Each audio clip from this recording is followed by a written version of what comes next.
अस्सलाम वालेकुम। प्रोग्राम जो आपको देगा के साथ मैं हूं आपका मेज़बान उसामा रियाज। पहले की तरह जो हमारे पाकिस्तान के मामलात होते हैं, जो इश्यूज़ होते हैं, उन पर गुफ्तगू करते हैं। और आज भी मैं कुछ लेके आया हूं क्वेश्चंस फॉरेन फंडिंग केस के हवाले से कि जब पीटीआई के लोगों के आए हैं केसेस में नाम, तो वो चुप करके बैठे हैं और उस पर जो है वो कपड़ा डालने की कोशिश कर रहे हैं, मट्टी डाल रहे हैं कि कोई बंदा उसको छेड़े ना। और इसी तरह अगर बात की जाए तो जिस तरह नून लीग का पनामा लीक्स में आया था, तो तब तो ये बड़े बड़े दावे करते थे कि इन्होंने चोरी की है, महंगाई इनकी वजह से हो रही है, ये हो रहा है, वो हो रहा है, मुल्क का हशर नशर हो रहा है। और जब अपने फॉरेन फंडिंग में नाम आया तो खामोश होकर बैठ गए हैं और लोगों को तरह तरह के जवाब दे रहे हैं। और इसी के साथ हम गुफ्तगू करेंगे कि साकिब निसार साहब ने इमरान खान साहब को सादिको मीन करार दिया था और उनके पहले की निस्बत 2017-18 के टैक्स की निस्बत जो उन्होंने अभी पे किया है वो उससे कई निस्बत ज़्यादा है।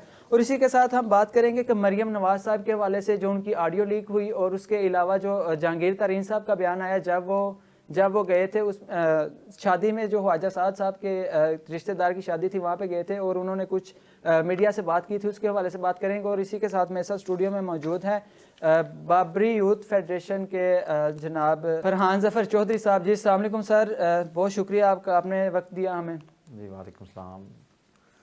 अच्छा सर, आते हैं अपने सवाल की तरफ। आप ये बताइएगा कि फॉरेन फंडिंग केस में पीटीआई के जो लोगों के नाम आए तो पीटीआई उस पर क्यों खामोश हो गई है?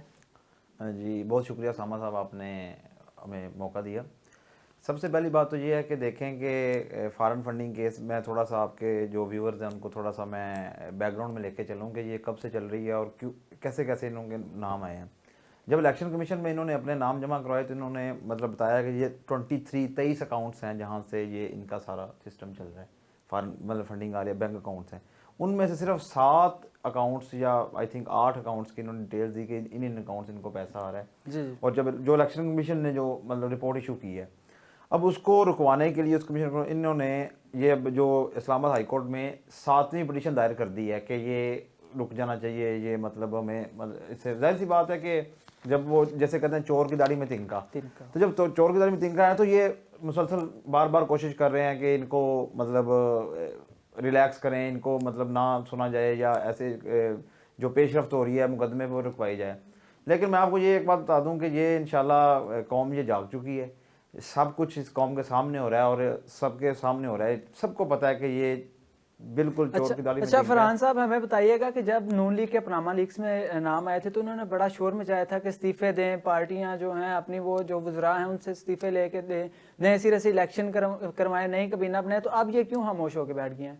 अब देखें कि वो दूसरों को नसीहत और ख़ुद मियाँ फसीहत वाली बात है। खान साहब बड़े ज़्यादा सादको अमीन हैं, मोअज़्ज़ज़ जज। हाँ साहब को तो जो हमारी सुप्रीम कोर्ट के चीफ जस्टिस साहब हैं उन्होंने भी सादको अमीन करार दे दिया। देखें जी कि अब हमें तो डर लगता है कि उन्हें कुछ कह दें तो हम पे कहीं तो इन्हें अदालत ना लग जाए, लेकिन वो मोअज़्ज़ज़ जज साहिबान के जो फैसले हैं वो पाकिस्तान की तारीख में कहाँ पे खड़े हैं और आने वाले वक्तों की तारीख में वो कहाँ पे होंगे, ये आप मुझसे बेहतर समझ सकते हैं उसामा साहब। आप भी माशाल्लाह समझ बूझ रखते हैं, तो मैं नहीं समझता कि उस पर किसी तबसरे की ज़रूरत भी है। अच्छा सर, उल्टा ये इन सब की तरफ जाने के बजाय ये खुद को कवर कर रहे हैं, प्रोपोगंडा कर रहे हैं, कह रहे हैं कि हमारे खिलाफ प्रोपोगंडा किया जा रहा है। नहीं देखेंगे अब क्या प्रोपेगेंडा है, जब आपके हाथ से सारी गेम जा चुकी है, महंगाई आपसे कंट्रोल नहीं हो सकी, करप्शन आपके पहले की निस्बत ज़्यादा बढ़ गई है। आप यही चुनन लेके आए थे ना कि हम करप्शन ख़त्म करेंगे, ये कर देंगे, वो कर देंगे, बाहर से लोग पैसे यहाँ पे इन्वेस्ट करेंगे। तो क्या हो रहा है मुझे आप बताएं, कहाँ पे इन्वेस्टिंग हो रही है? इवन यहाँ से लोग पैसा बाहर खींच रहे हैं। ये करप्शन ये ख़त्म नहीं कर सके, महंगाई का तूफान ये ले आए हैं, सब हर तरह की ब्रेन ड्रेनेज का सामना है पाकिस्तान को। अच्छा सर, स्टेट बैंक के मुताबिक 18 अकाउंट जो थे वो पीटीआई के एक्टिव थे, उनमें से क्या डिक्लेयर हुआ है? नहीं देखें कि वो आज की मैं अभी अपडेट देख रहा था अदालत में भी जो है इन्होंने सिर्फ 7 अकाउंट्स की डिटेल्स दी हैं। चार अकाउंट इनके डिक्लेयर हुए हैं और जो अमेरिका, ऑस्ट्रेलिया, कनाडा इस तरह के टोटल 23 अकाउंट्स हैं। 23 अकाउंट्स में से सिर्फ 4 की डिटेल्स दे देना, ये क्या शो करता है? 4 की जो डिटेल आई है, जो फंडिंग आई है, उसका जवाब भी तो नहीं ये दे पा रहे। हाँ तो उसका ऑब्वियसली नहीं, जब इनके पास कोई ऐसा मतलब जब ये आई चोर रास्ते से हैं, जब ये ब्लैक मनी आई है यहाँ पे, ये तो अब वो लोग गवर्नमेंट में हैं, इंशाल्लाह कल ये नहीं होंगे तो ऑब्वियसली ये इनका गले का फंदा बनेगी। आपको लगता है कि ये जल्द जाने वाले हैं इनकी इंशाल्लाह जी? जैसे वो हालात, जैसे आपने अभी बात की इंट्रो में भी कि जैसे वो तरीन साहब का जहाज़ आज लाहौर में लैंड किया है और वो साद रफीक साहब की बेटी की शादी में वो मतलब उन्होंने आगे कहा है और वो बड़े बगलगीर हो रहे थे यार सादक साहब के साथ। और ये मैं आपको ये बताऊं, ये ये सारा एक ही टोला है, ये 700-800 लोग हैं जिन्होंने पूरा निज़ाम काबिज किया हुआ है। हम बेसिकली हमारा जो विजन है, जवाद अहमद साहब का जो विजन है, जो बराबरी पार्टी का जो बेसिक विजन ये है कि ये सारे लोग एक हैं, और ये हमारे जो लीडर हैं उनकी ये दूरस जो उनका जो विजन है वो ये चीज़ बता रहा है कि ये वाकई ये वही लोग हैं। ये अब देखना, आप देख लीजिएगा, ये बदल के आ जाएंगे, यही लोग उस पार्टी में जाएंगे। ये राजा रियाज जैसे, ये जहांगीर तरीन के जो लोटा ग्रुप, मैं लोटा ग्रुप सीधी सी बात कहूँगा, वो सारे उधर जाएंगे। अच्छा फरहान साहब, जो इनके अपने वज़राए शाह महमूद कुरैशी साहब कह रहे हैं कि हमारी जो गवर्नेंस है उसकी वजह से हमारी पार्टी खराब हो रही है, करप्शन आ रही है, ये खुद अपने मुंह से मान रहे हैं, तो ये क्यों नहीं फिर जा रहे? देखें कि वो इनके बेचारों के इख्तियार में कुछ नहीं है। जहाँ से इनको चलाया जा रहा है, जहाँ से इनकी मतलब कह लें कि बागडोर सेट है, वो लोग इनको कुछ करने नहीं दे रहे। ठीक है, ये इतने नाहल हैं, इनको किसी चीज़ का पता नहीं है। इनका एक मिनिस्टर कोई बयान दे के जा रहा होता है, आगे से अगला कोई बयान दे रहा होता है। आज वो मैं एक प्रेस कॉन्फ्रेंस देख रहा था, शेख रशीद और फवाद चौधरी आपस में शेख रशीद मशवरे दे रहे थे कि जी आपको मीडिया से नहीं लड़ना चाहिए, और वो फवाद चौधरी तो किसी तारुफ के मोहताज नहीं है मीडिया के मामले में। आप बेहतर समझ सकते हैं इन चीज़ों को। क्या मेरा मुंह खुलवाना चाह रहे हैं आप? नहीं, आप खुल के बता दें, कोई इसमें मसले वाली नहीं, बात वो नहीं है। मैं देखें, अब रिसेंटली आपने बात की, ये बड़ा मतलब इन था, ये जो ऑडियो लीक हुई है जी जी। अपना परवेज रशीद साहब की और मरीम नवाज साहिबा की, तो उसमें भी आप ये चीज़ देखें। अच्छा, आपके ख्याल में वो ऑडियो लीक हुई है जो वो नहीं होनी चाहिए थी? नहीं, देखें कि एक तो उसामा साहब, आप मेरे दोस्त हैं, और भी आप भी डेली बेस पे अपने दोस्तों के साथ बड़ी बातें करते हैं। बड़ा मतलब बंदा अपनी जो होता है कि प्राइवेट टॉक में कोई भी बात कर सकता है। पहले नंबर पे तो वो होनी नहीं चाहिए थी, अगर लेट सपोज हो गई थी तो। लेकिन आप देखें कि इनके लहजे देखें कि ये आप तो साफ़ी बरादरी से हैं, ये कैसे ये लहजे इस्तेमाल करते हैं। फरहान साहब, मरियम नवाज ने कहा है कि इनको मेरे से माफ़ी मांगनी चाहिए कि इन्होंने मेरी ऑडियो लीक की। तो जब ये लोग वीडियोस लीक कर रहे होते हैं तब इनके कहाँ होते हैं? तब ये सहाफ़ियों को जो गालियाँ देते हैं वो किस तरफ गई सारी? नहीं, वो असल में हलाल है।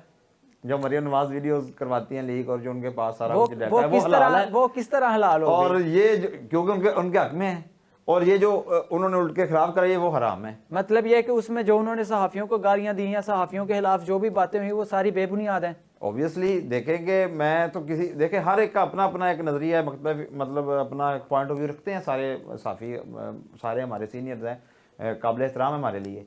लेकिन वो इसका मतलब ये नहीं है कि आप उनको गालियों से नवाजें। और मैं आपको ये बताऊँ, ये सारे लोग कैसे, अब आपने मरियम का तो जिक्र कर लिया, आप शायद वो वाला भूल गए हैं जब ये फवाद चौधरी साहब ने, बड़े सीनियर एंकर थे, मैं नाम नहीं लूँगा, उनको थप्पड़ भी रसीद किए थे सबके सामने और गालियाँ भी दी थी। तो तब ये सारे लोग कहाँ थे जो अब बड़े साफ़ियों के मतलब बन रहे हैं? आपके एक सीनियर साफ़ी हैं अरशद शरीफ साहब, उनका मैं प्रोग्राम देख रहा था, पावर प्ले ARY पे वो करते हैं, वो बड़ा साइड ले रहे थे, जनाब ऐसे कर दिया वैसे। मैं कहता हूँ कि आप तब कहाँ थे जब फवाद चौधरी ने उनको थप्पड़ रसीद किए थे? चलो यार, ये तो हो गया ना, उन्होंने आपस में प्राइवेट टॉक की तो लीक हो गई, तो आपको पता चल गया कि उन्होंने कहा जी ये भौंकने वाले हैं, ये है वो है। लेकिन तब ये लोग कहाँ थे? ये सारे लोग एक हैं उसामा साहब, मैं आपको फिर बता रहा हूँ, ये सारे जागीरदार सरमायादार एक ही चीज़ है। ये जैसे वो पंजाबी में कहते हैं कि एक ही कट्टे वट्टे जो होते हैं ना, ये एक ही सिक्के के दो रुख हैं। जी जी।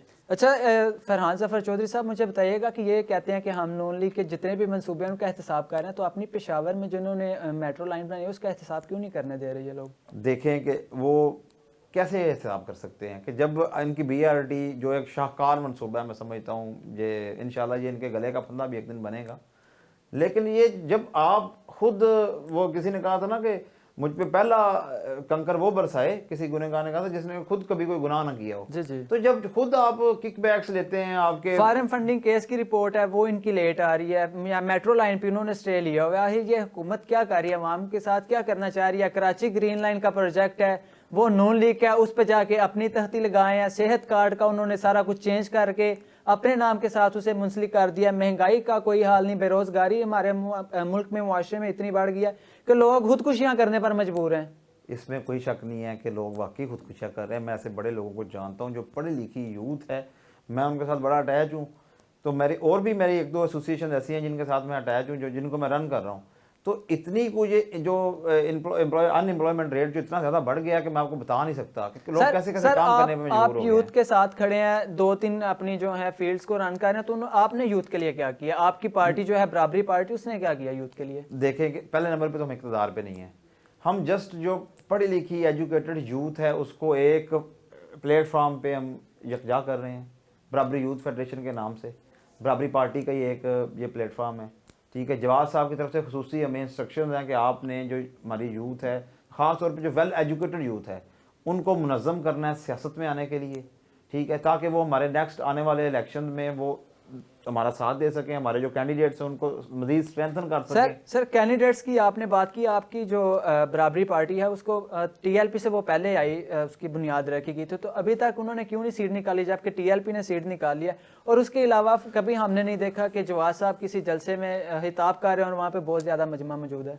अच्छा, इसके ये पीछे इसमें क्या रीज़न है? मैं आपको एक बात बताऊँ। टीएलपी के पास बेसिकली जो उनका जो मंशूर है वो प्योरली इस्लाम मतलब मज़हब को वो इस्तेमाल करके आते हैं। जो हमारा मंशूर है, हम कहते हैं कि जी इस्लाम जो है मतलब अल्हम्दुलिल्लाह मैं भी मुस्लिम हूँ, इंसान का और अल्लाह ताला का आपस का मामला है।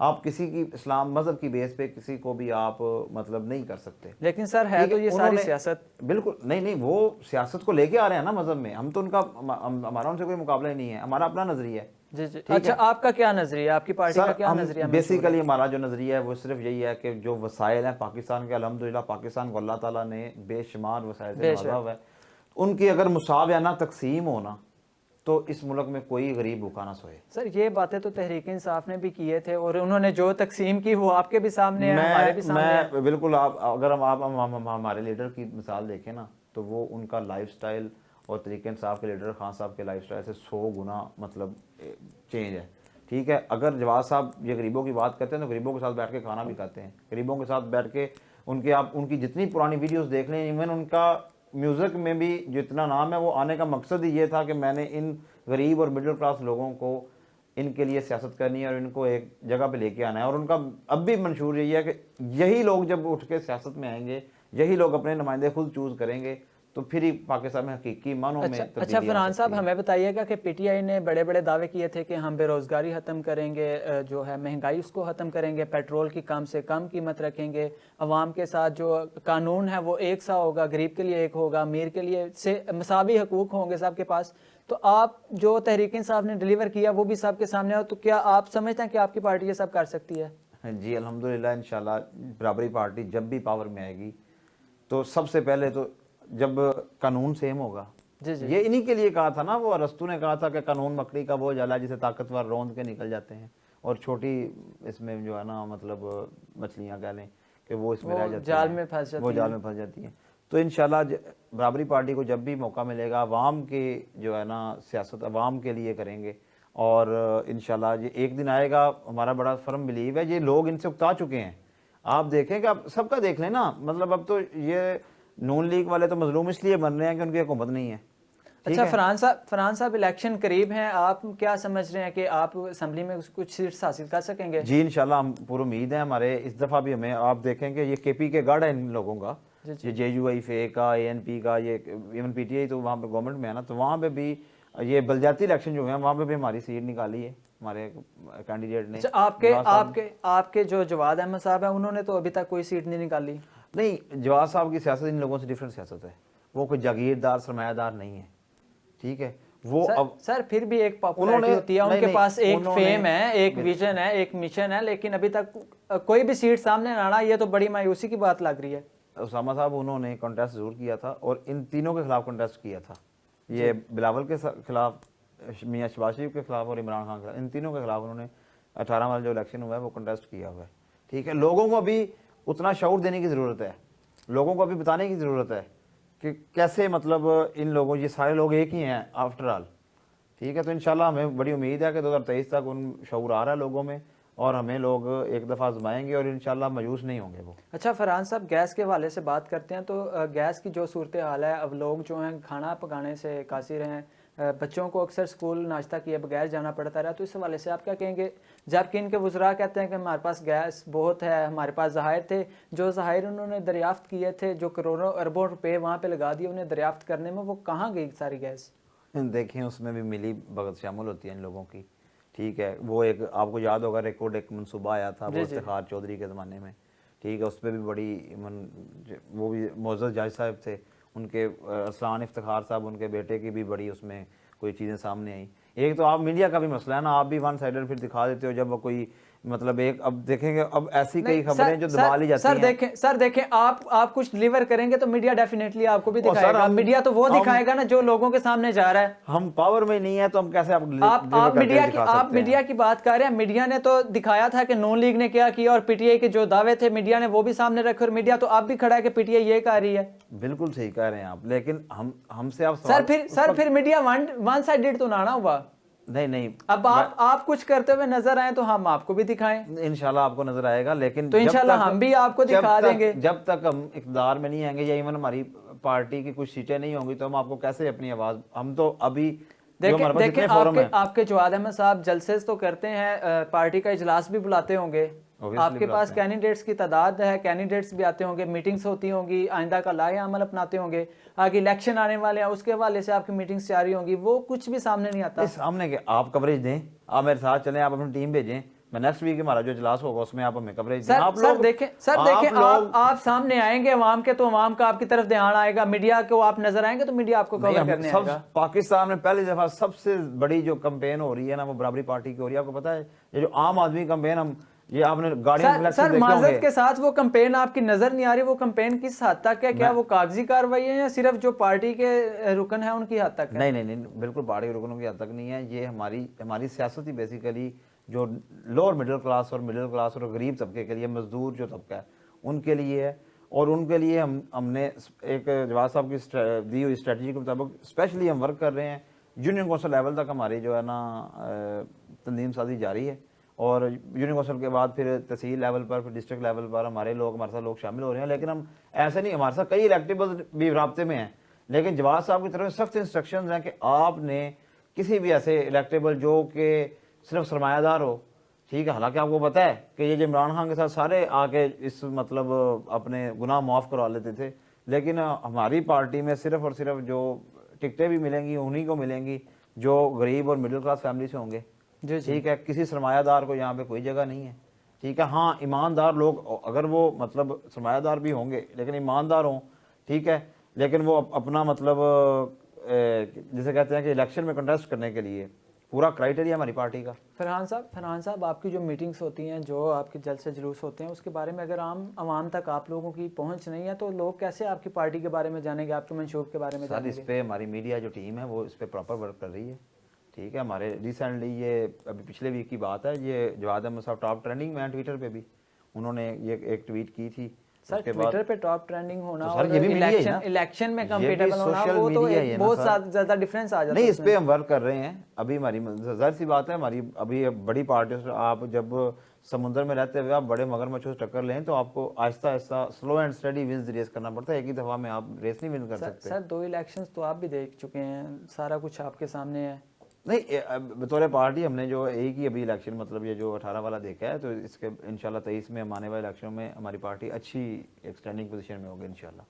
चलें सर ठीक है, हम आगे बढ़ते हैं। साकिब निसार साहब ने इमरान खान साहब को सादिको अमीन करार दे दिया। तो ये खान साहब के अगर हम टैक्सेस की बात करें तो 2017 में उन्होंने जो टैक्स जमा करवाया वो था 1,37,000, और उसके बाद 2018 में जो करवाया वो बढ़कर हो गया 2,82,000, और 2019 में उन्होंने जो टैक्स पे किया है वो है 98 लाख से ज़ायद का टैक्स उन्होंने पे किया। क्या खान साहब की बरामद इतनी बढ़ गई, इनका आमदन इतनी बढ़ गई है? देखें, पहले नंबर पर बात यह है कि ये वाला क्वेश्चन अगर आप इधर मेरे साथ कोई पीटीआई का कोई नुमाइंदा बिठाया होता रिप्रेजेंटेटिव, शायद वो आपने बता रहे थे कि बारिश की वजह से आ नहीं सके जी, तो मौसम की खराबी की वजह से वो बहुत सी दुश्वारियां तो फिर मजा आता कि मैं उनसे पूछता कि यार हमें भी बता दो ऐसा क्या कारोबार है, हम भी टैक्स पेयर बना, इतना ज्यादा टैक्स पे करना चाहते हैं हम भी यार, कि मतलब जो खान साहब ऐसे रातों रात जो अमीर हो गए हैं, जो मतलब उनके इतना टैक्स दे रहे हैं। एज एंकर मैं अपनी बात कर रहा हूँ, अब आप एज अ यूथ जो फेडरेशन के हैं चेयरमैन हैं या जो भी हैं बराबरी पार्टी के, आप उसके हिसाब से हमें जवाब दे दें कि आपकी पार्टी के मुताबिक ये आखिर क्या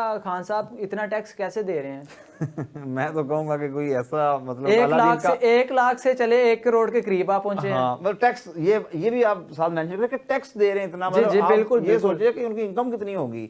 एक बंदा टैक्स अगर 1 करोड़ दे रहा है तो वो इनकम उसकी तो अरबों में होगी ना, फिर तो कैसे मतलब ये कर कैसे लेते हैं ये लोग ऐसे? मुझे तो नहीं समझ आती। कोई ऐसा अलादीन का चिराग है मेरे ख्याल में खान साहब के पास जो वो इस्तेमाल करते हैं, ऐसे रगड़ते हैं। यही बात तो हम भी पूछ रहे हैं कि आखिर इनके पास इतना पैसा कहाँ से अचानक आ जाता है? सर मेरे से कभी 2 साल में इनका टैक्स जो है वो 1 लाख से 1 करोड़ के करीब आप पहुंचे। मेरी कभी भी इनसे मीटिंग हुई या कभी भी ऐसा कोई हुआ तो मैं इंशाल्लाह ज़रूर किसी भी पीटीआई के जो उनके करीबी हुए तो मैं उनसे ज़रूर पूछूंगा और फिर मैं आपको भी बता दूंगा कि ये उनका कारोबार है। मैं फ़िलहाल नहीं जानता। चलें, बहुत शुक्रिया सर। यहाँ पे लेते हैं एक छोटी सा ब्रेक। हमारे साथ फरहान ज़फ़र चौधरी साहब बराबरी पार्टी से हमारे साथ मौजूद हैं और सवालात के जवाबात हो रहे थे और इसी हवाले से मज़ीद हम गुफ्तगू जारी करेंगे, लेकिन एक शॉर्ट ब्रेक के बाद।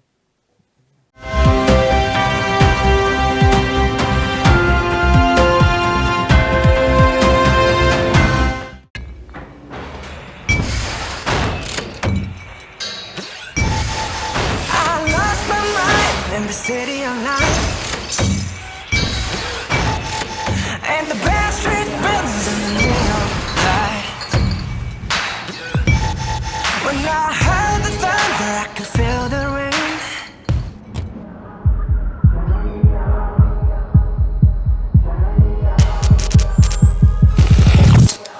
I want you to follow me into the jungle.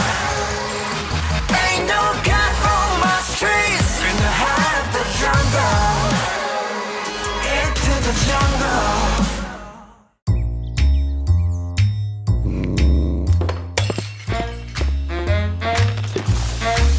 ये इंसान बहुत बेवफा है। पहले सफी स्कूल से आता और लंच बॉक्स का माल भाई के साथ शेयरिंग इज केयरिंग कर जाता। कभी सैंडविच, कभी कबाब रोल और अम्मी को दिखाता खाली लंच बॉक्स। होशियार। फिर मस्त जिंदगी बर्बाद हो गई। सफी आता है और नो लिफ्ट, लंच बॉक्स भी खाली। जब से अम्मी ने कनौर नूडल्स इसको लंच में देना शुरू किया है, सब बदल गया। माना बहुत यमी है और पेट फुल हो जाता है, मगर ये तो नाइंसाफी है कि अकेले अकेले टिफिन चट कर दिया जाए। अफसोस का मकाम है।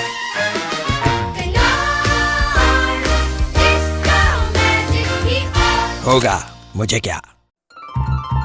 ब्रश ब्रश ब्रश दिन में 2 बार करें। ब्रश ब्रश ब्रश कैविटीज को दूर रखें। ब्रश ब्रश ब्रश दिन में 2 बार करें। ब्रश करें कोलगेट से सुबह होते ही ब्रश ब्रश ब्रश। दूसरी बार सोने से पहले brush brush brush. Shaky shaky shaky. Brush brush brush दिन में 2 बार करें। ब्रश करें कोलगेट से।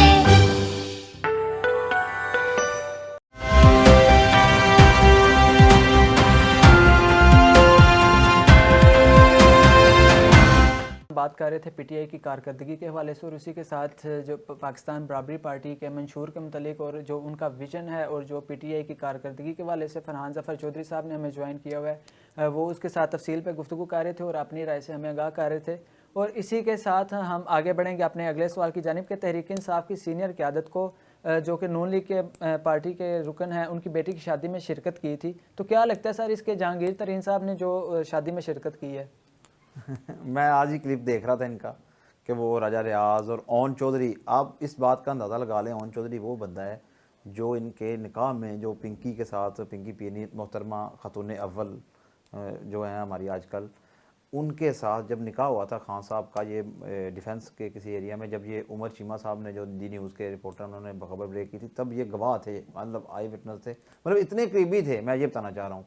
तो फिर इनको ऐसे साइडलाइन किया गया ओन चौधरी साहब को, और आज वो दिन आ गया है कि साद रफ़ीक जो वैसे भी राइवल है, मतलब इन्होंने इलेक्शन भी इनके खिलाफ लड़ा है, और उनकी शादी में राजा रियाज और ओन चौधरी और तरीन साहब जैसे लोग मौजूद थे। और वो कह रहे थे, ये आप गौर करें इस बात पे कि ये वो मतलब हमारा जहाज कहीं भी लैंड कर सकता है। जी और वो किसी ने तो उन्हें दूल्हा भी कह दिया। जहांगीर तरीन साहब ने कहा ना कि साद रफ़ीक हमारे दोस्त हैं और हमारी जो है दोस्तियां चलती रहती हैं, फैमिली मेंबर हैं। मुझे ये बताएं कि ये दोस्ती तब कहाँ थी जब साद रफ़ीक को इन्होंने बकौल इनके कि वो पैरागॉन हाउसिंग, मतलब उसमें जब खींचा था पकड़ के, जब इतने महीने वो दोनों भाई जेल में रहे थे, तब भी ये इक़्तिदार के मज़े लूट रहे थे।